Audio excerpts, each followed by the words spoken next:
morning, welcome to Wake Up Wednesdays. Here is this week's first question. What are the new CDC guidelines for fully vaccinated individuals?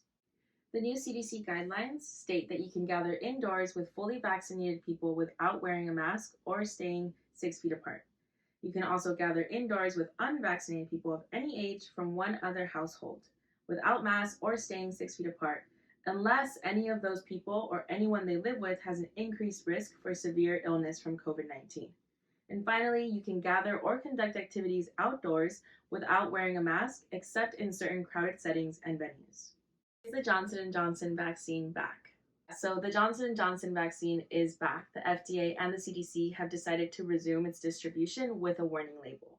This pause that was taken allowed the FDA and the CDC to identify any additional cases of this rare blood clot syndrome and also to inform healthcare professionals on how to best treat it.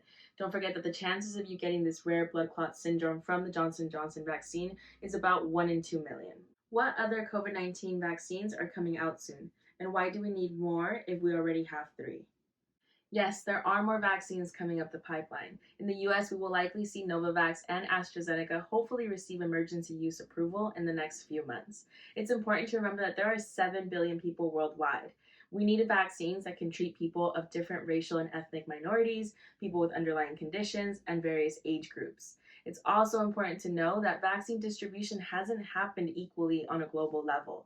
83% of vaccine doses have gone to upper and middle income countries. I know for a fact that Peru barely started vaccinating individuals 80 and older last week. Thank you so much for tuning in today. You can always catch me on Wednesday mornings on Facebook, Instagram, and Twitter at Black AIDS. Take care.